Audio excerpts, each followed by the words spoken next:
and welcome to The Truth Will Not Be Silenced, the show that allows Black people to be seen, to be heard, and to be human. I'm your host, Melissa Woodfork-White. In today's episode, we will talk about the education crisis with Dr. Natassia Spence Carswell. We'll discuss the controversial topic of the education crisis pre and post the pandemic that needs to be shared, that allows us to be seen, to be heard, and to be human. As a Black professional woman with over 28 years in the workforce, I am a 15-year highly qualified instructional specialist, veteran educator who has been on the front lines of helping to ensure that every student that is in my classroom receives the best education possible, especially children that look like me. Sharing our stories allows us to be seen, to be heard, and to be human. There will be a special surprise at the end of the show. Be sure to listen all the way through for the details. Our guest today is Dr. Natassia Spence Carswell. Dr. Carswell is an award-winning, dedicated education professional with more than 25 years in curriculum and instruction in elementary and middle school and college level. She received her bachelor's degree in English from Albany State College, master's in education from Cambridge College in integrated studies, and specialist and doctorate in curriculum and instruction from Argosy University. She is certified in middle grades, language arts, and social science, gifted, teacher support specialist, Torrance test of creative thinking, Edpuzzle, tech integration, and the Google Level 1 educator. And for our audience, yes, I have to say all of that because she has earned it. She has well over earned it. During Dr. Carswell's 25 years in education, she led professional developments within the English and gifted departments. Within the walls of her classroom, she uses the 65 minutes to make sure students in her classroom are well prepared for not only her course, but for life. Dr. Carswell is going to share with us about the education crisis. Hi, Dr. Carswell. Welcome to the show. Thanks so much for joining us today. Hello. Thank you. I'm so excited to be here today. And thank you for inviting me to this. It's something that I have definitely looked forward to. And I hope that I'm able to just give some good advice. Yes. Oh, we are so happy to have you. So we're just going to go ahead and jump right in. Yes. What is the education crisis pre and post pandemic? Well, that question really is interesting because I feel like it's been the same. It's been the same as it has been before the pandemic. It has just gotten worse. I've always noticed a problem with parental involvement, the classroom size, poverty level, technology. The digital equality is something that has really, like you said earlier, magnified itself. It has really magnified itself. Teachers not staying, the sustainability of teachers in the classroom or in education, period. I understand also that there's a big issue with students and their behavior when it comes to education. A lot of them just do not care. And what do we do about that? Because as a middle school teacher, I see more students finishing middle school because, yeah, they have to. But once they get to high school, the dropout rates are increasing more and more each and every day. So that's a big problem too. And it's gotten worse since the pandemic because that virtual learning, it just really spread the gap. Students were not getting on, they were not, you couldn't find most of them. I remember an experience that I had with a student that I taught during the virtual learning period in 2021, 2022 school year. This student never came on, never logged in, and we had to get the SRO to go and do a home check just to see if people. What the SRO is for our non-education people. The resource officer. I cannot remember what the S stands for though. The resource officer though. Okay. We had to get him to go do a home check. And while he was there, the parents said that the child wasn't at home.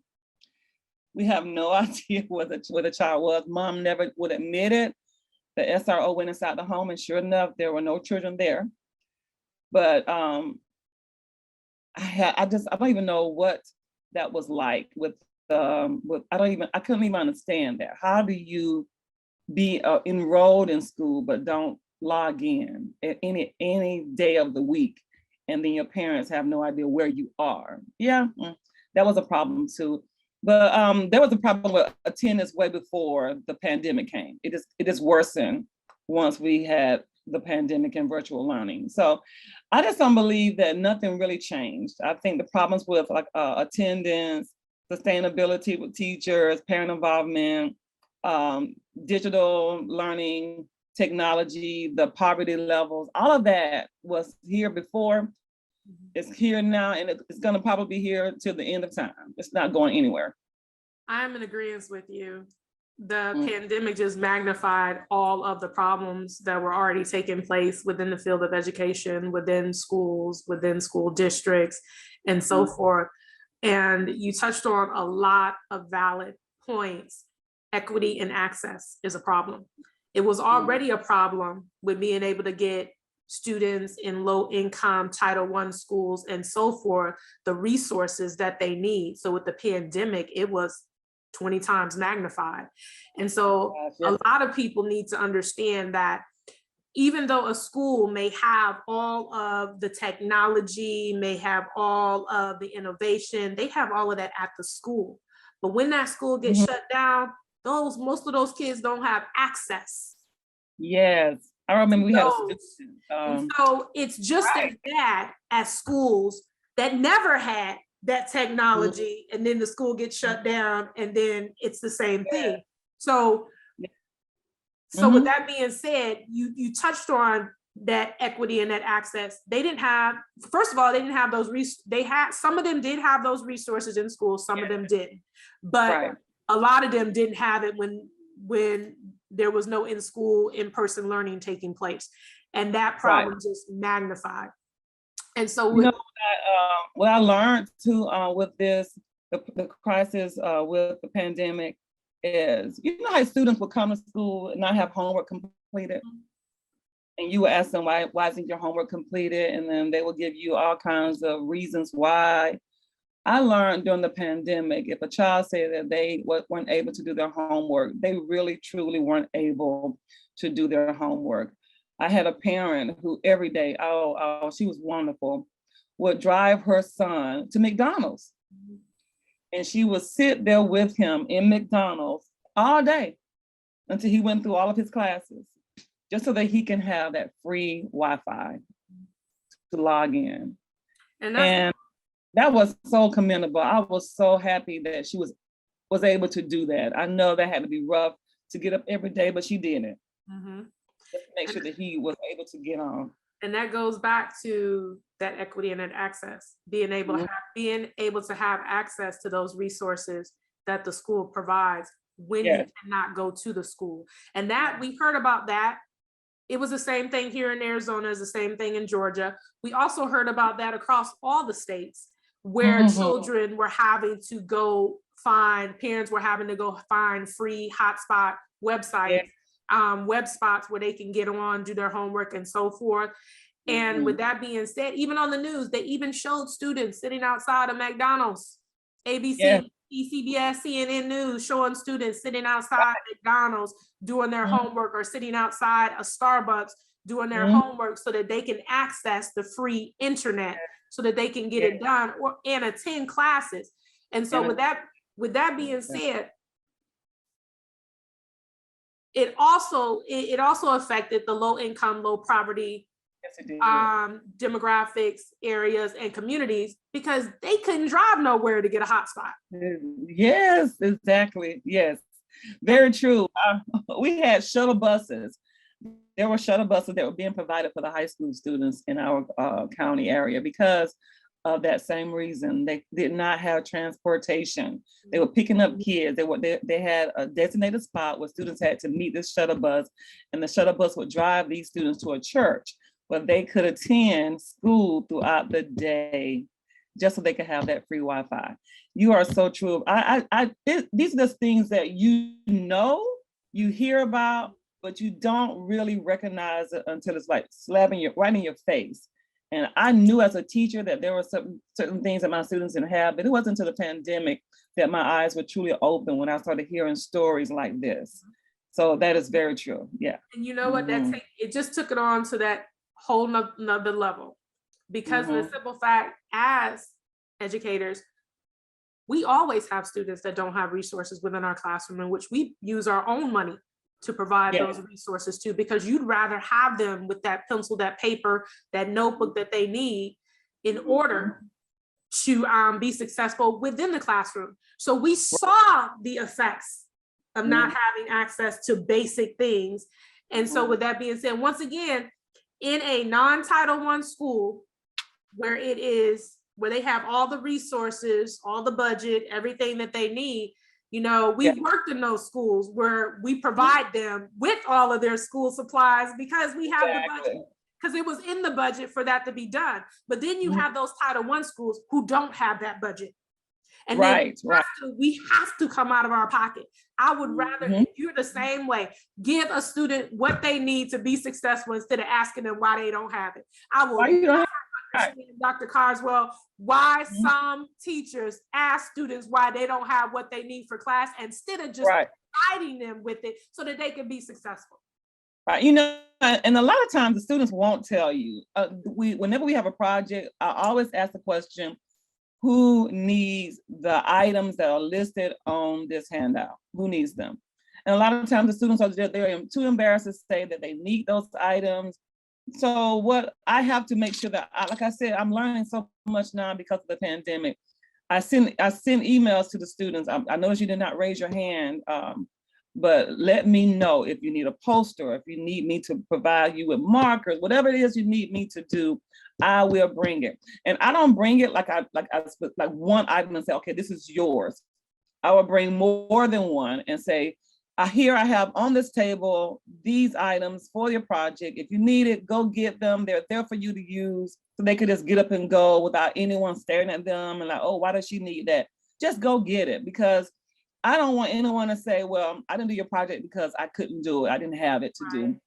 Right. And we're so used to spending money out of our pockets anyway. It's nothing that is not, If we were to sit down and tally up all the money we spend every year on supplies for our students, oh my goodness. It would be through the roof. It is through the roof. Yes. Because let me tell you something. I keep school supplies because since my first year teaching, I saw that disparity. Yes. And because I saw that disparity, you get nowhere by asking a student why they don't have something, but you get everywhere by just giving them what they need. Oh, yes, exactly. Let me tell you something. You touched on something that we're going to talk about now. The next question is about the massive teacher exodus. Yes. How has the massive teacher exodus impacted the education crisis? You touched on it earlier where you said that has always been a problem, but that too has been magnified. So go ahead and talk about it. You know what? Every year teachers leave. It doesn't matter what the reason could be. It could be maybe a husband or a spouse job transfers him, or that could be maybe you have older parents and you want to get closer to your parents to take care of them.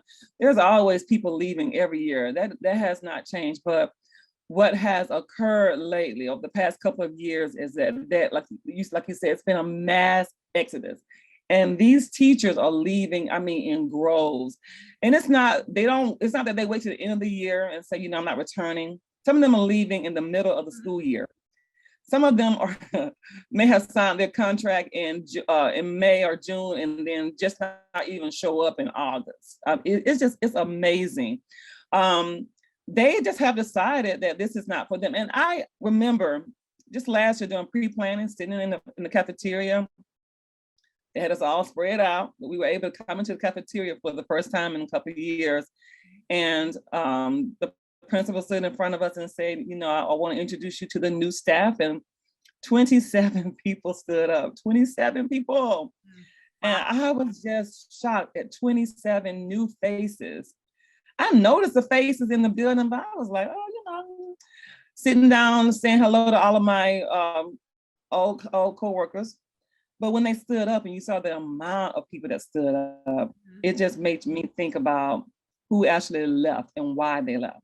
Now, a lot of people left because of promotion. They got promoted. Maybe they became an assistant principal, or instructional coach, or a director of something. But many of the teachers that left because of the pandemic. They left because they were afraid of getting COVID. They left because they recognized that the administrators, the superintendent, the school board, whoever you want to blame or point a finger at, did not care about their health and their well-being. So they decided that this was not for them. So I am out. I'm out. I know for me, I have heart condition, I have asthma. So I had those preconditions too. I had all that. And I remember talking to my principal because there was a letter that came to us and an email stating that we were going to get those glass shields for our desk. Mm-hmm. I was going to get one. Mm-hmm. They were going to provide us with a face mask. They were going to provide us with hand sanitizer and Lysol spray, the shields, all of that. Mm-hmm.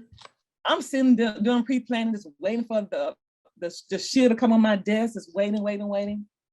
In the front office, the secretary had one. Mm-hmm. In the administrative offices, they all had one. Mm-hmm. I went to the principal. I said, do you know when they're going to bring our shields for our desk? You know, school's going to be opening soon. I want to make sure that I have it for my desk. Oh, I'm sorry. We got an email saying that you guys weren't going to get one. I spoke out of term. You were just supposed to get the face mask, the spray, and the hand sanitizer. What? Are you serious? So now people are making makeshift shields for their desks using shower curtains. Mm-hmm. It was just crazy, but I understood. But a lot of times too, you know, people think teaching is easy, and it's not. Mm-mm. It is a profession that you really have to be prepared for, because not only are you the teacher, mm-hmm. you're the counselor, mm-hmm. you're the nurse, you're the disciplinarian, the only one that they probably have ever seen in their life because they get away with murder at home. And you now having to tell them to do something that they do not want to do. Mm-hmm. You're the person that has to be the advisor because they have no one to come to. You're the only person that they see every day. You're the only one that is that provides them with structure. You know, they look forward to seeing you each and every day. You know, the ones that smile anyway, you know, the ones that love their job. There are those teachers that don't love their job and the kids know it and they can, you know, go ahead, you go ahead and leave. They give a hard time to Dr. Carswell. Oh, yes, they really give a hard time. One of the things that we always know is that a student knows whether or not a teacher genuinely cares for them. They will do whatever you ask them to do without fear, without shame, without anything. A teacher that does not care for them, that's just there to just be a body in the room, just to collect the paycheck. The children know that. And they give that teacher the hardest of the time. The hardest time. But they recognize it too. But teachers recognize it. We had a brand new teacher, first year, come out of college. Started the year, but didn't finish the year. Cried almost every day. Had a teacher mentor. But the teacher mentor did not know how to show her how to run her class in a smooth way, how to get those kids to sit still and listen to what she had to say, how to communicate with her parents, how to communicate with the administrators. Her teacher mentor could not help her in a way where she could see herself coming to that building each and every day. That doesn't sound like a teacher mentor, Dr. Carswell. Oh my gosh. It sounds like somebody who got a title. Thank you. And she, oh my goodness, I was try my very best to advise her and tell her what I thought she needed to do. But her nerves were already shot. She was already afraid to walk into her classroom. The kids were off the chain. You go in the room and you make them sit down, and she's like, how did you do that? Oh, I have that voice. I have that mama look. Mm-hmm. You know, I have experience. Mm-hmm. They know my voice. They know when I say something, I mean it. Mm-hmm. So that's why they do that for me. You have to get that for yourself. Mm-hmm. You got to learn how to do that for yourself. So teachers nowadays, they realize, oh, y'all have it made. Y'all have the summers off. Y'all have all these breaks. We earn those. Yes, believe we earn every bit of those. We really do. We deserve every bit of those. And they just realize it's more than they thought it would be. So that's why I think it's a mass exodus, because people realize that teaching is more than just summer breaks, Christmas breaks, smiling and getting to wear your t-shirts to school or getting to stand in front of kids. you have to do a whole lot more than that. And when they realize how important and how serious it is, and they see that they can't do a good job at it, they decide to leave, and it's probably for the best. Well, you know what? I'm in agreement with you because of the simple fact that I have experience in seeing what you're talking about firsthand in Georgia and in Arizona. The fact of the matter is that they are not training teachers for the classroom. What are they doing? What are they doing in college? You can't just take a test, get a certification, and say that you, as well as I know, we went through teacher training programs where we had to demonstrate and model what we were being taught. So then when we did get in the classroom, we knew exactly what it was that we needed to do. Teachers today are not getting that training.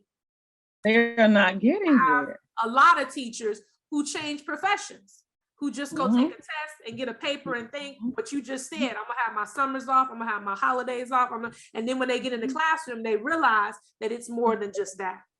Teaching is not for everyone, but at the same time, teachers who are trained and who are experienced and who do know how to handle a classroom and drive results need to be taken care of.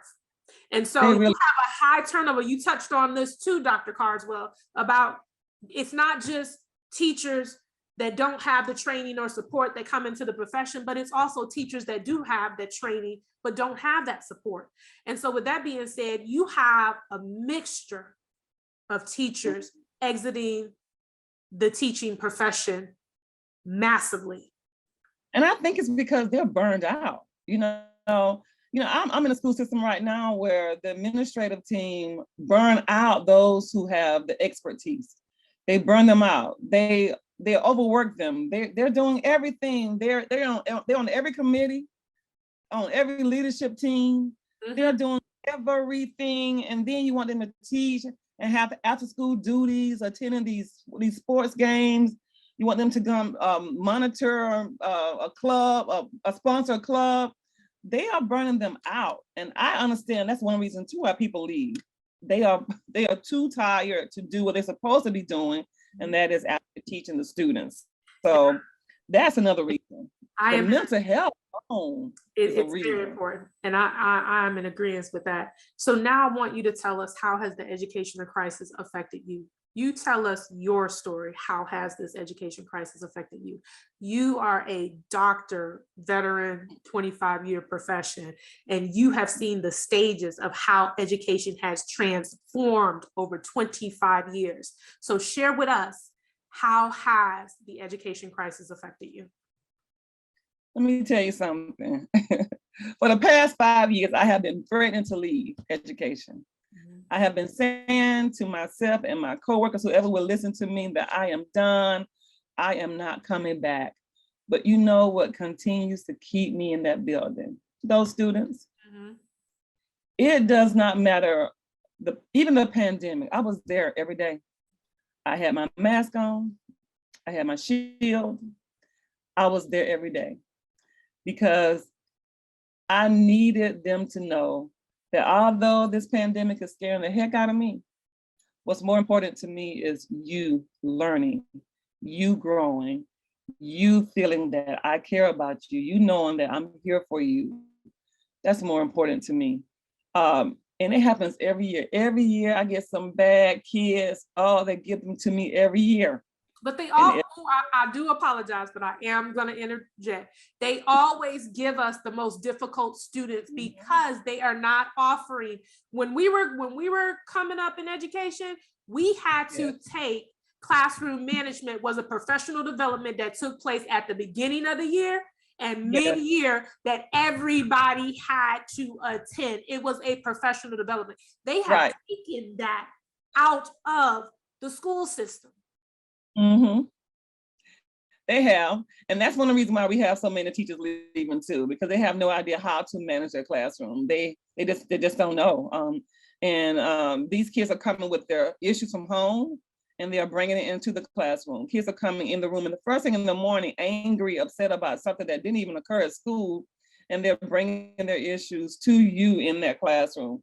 So you have to be able to figure out how to handle that. from the very beginning of the morning. And if you can't get it settled in the beginning, it's going to get worse and worse throughout the day. But you have to know what triggers students. You have to know when a child is upset. You have to have that eye to look at a child and know that something's not right with this student right now. So before this child come in the room and sit down, let me take you out and talk to you for a few minutes. Let me see if you can go talk to a counselor. But if you don't have that eye to notice that in the morning, yeah, you can have a really, really rough day. But I will say this, I have had some health issues due to stress. My eyesight is worse than ever. That's just something that's, I think, comes with age. But I do suffer from a lot of headaches lately because I worry too much. I'm losing sleep. I have insomnia. I lose sleep all the time because I go to bed with some child on my mind, wake up with that child still on my mind, walk into the building trying to figure out, I still didn't come with an answer. What do I do with this child now when I see her or him in my class? So I'm affected because, like I said earlier, I'm a mother of 2 kids of my own. And as a mother, I know I will want someone to care for my child. And I try my very best to care for the students that come before me every day. I think, honestly, I feel like God specifically chooses certain kids for me to teach each and every year. Yes. This child did not come in my classroom by chance. This child came in my classroom for a reason. It was not by chance. The registrar lady did not decide, okay, Dr. Carswell is going to be your teacher. No, God designed that to be that way. And I always look at kids who are in my class as not only a mission for me, but I want to give them purpose. Yes. So I know I don't want to make God think that I messed up. I want him to know that I'm doing the best that I can with what I know, with what I have. So I want to know that I left school today doing the best that I could do. So it's rough. It is rough, but I would get in my car each and every day and I would drive to school. Yes. And I would get my all each and every day. And I would come home each and every day and I would talk to my husband. Let me tell you what happened today. And he would sit there and he would listen and I would do it all over again the very next day. So the crisis is rough. I'm still having to make phone calls to parents and they're still giving me excuses about why their child is doing this and that. They need help too. I realize that a lot of these parents need help. They need to know where to go, what resources are out there that can help them. Many of these parents lost their jobs through the pandemic and are still trying to recover financially, so they're dealing with their own issues. So they really can't help their child. So talking to a parent is rough. It's harder now than it has been in the past. I noticed that too. It's just hard. It's really hard. And if you're not on your knees as often as you need to be on your knees, it is going to get harder. It's going to get harder. That's just basically the only way I can even explain it. It just takes prayer. Well, I will tell you this, and this is coming from old school teaching. Everything old school teaching is still relevant today. Is that we were both taught, and this is something that was said at the beginning of the school year and reminded mid-school year, treat your students as if they were your children. Mm-hmm. And so if you were to ask these new age teachers, had they ever heard that before, they would look at you like you crazy. Because if you taught your students the way if they were your children, you wouldn't be hollering and screaming at them. Right. You wouldn't be demeaning them. You wouldn't be up in their face. Mm-hmm. Because you're trying to gain control and you have yet to establish, and you touched on this too. Another thing that we were taught is how to establish teacher, student, parent relationships. And they're not doing that professional. That has been removed too, Dr. Carswell. They're not doing that anymore. So that's why you have teachers that don't know their students because they removed that profession. We had that professional, that professional development was at the beginning of the year and it was mid-year. And those relationships are crucial to classroom management. And so with that being said, it's like, no, you need to get to know your students. You need to know when something is wrong. You need to get them at the door. You need to address them there, because as adults, we're told, don't bring our baggage to our work. But children, you Yeah. can't tell that to children. You have to help children manage their Yes, you do. baggage so that they can be academically successful, so that they can go on to get a good job, to earn a good living, and so forth, and to become good citizens. And Yes. so you have to do those things. But when you have taken away those professional development opportunities that were mandatory when I first started teaching, they were mandatory. Thank you. When Yes. when you take those out of schools and school districts where it's no longer mandatory, this is the result of that. This is the result. Yes. So Dr. Yeah. Go ahead. Yeah. The professional development is totally different now. Anyway, they're mostly relying on teachers to learn technology. There's nothing. There's nothing to do with classroom management. There's no kind of professional development on building relationships.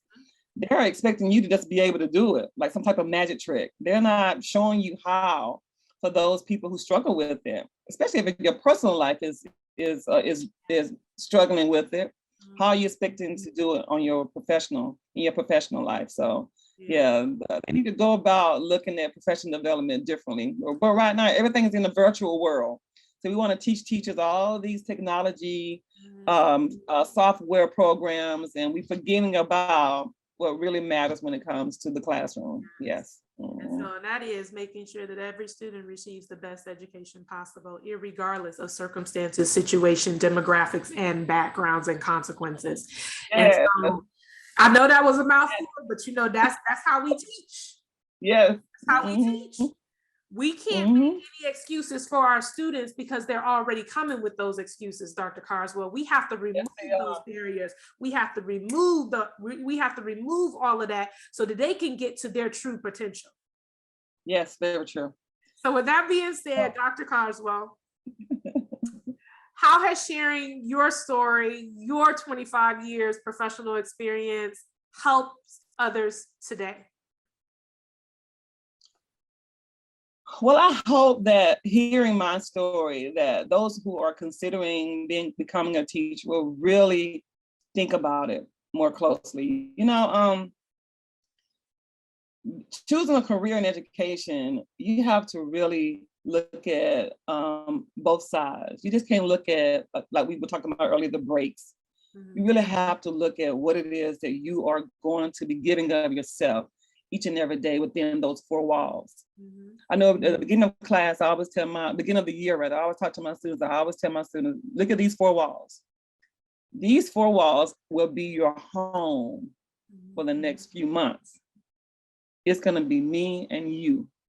You're gonna be coming within these four walls to not just listen to me and learn from me, but I hope that when you come into these four walls, you learn how to be good people to each other, respectful to one another, because we're all going to be in here together, learning each other and learning ELA.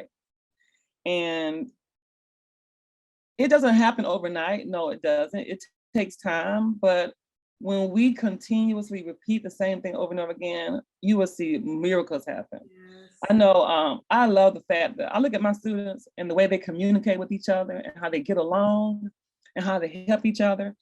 If they see me helping someone else and a student has a question, I got it, Dr. Carswell, I got it. Oh, okay. And they go over there and they help each other and they hear them laughing. That's what I want. I want them to understand that life and living is not just about you. That's self. You have to be able to communicate and get along with everybody. No matter what your background is, no matter what your future may look like, you have to be able to get along with everybody. So if you are thinking about teaching, if you didn't hear anything from me today that really resonated with you, hopefully what you will hear now is the fact that my job is not just a job where I get paid once a month, which that's another story. But my job is about changing lives. And if you're into changing lives, then teaching is definitely what you should be doing, because you are putting into somebody's life, not only the lesson, the content, the skills of your subject, that you are pouring into somebody's life, skills that they are going to definitely need for the long haul. So if you're good at that, then definitely think about teaching. Awesome. Thank you so much, Dr. Carswell. This has truly been a wonderful conversation. I appreciate you being on my show and sharing all of your knowledge and your nuggets. And I am in agreement with you. Teachers are resilient, but they're resilient because of the teaching training and support that we've had that we can implement within the classroom and grow from that.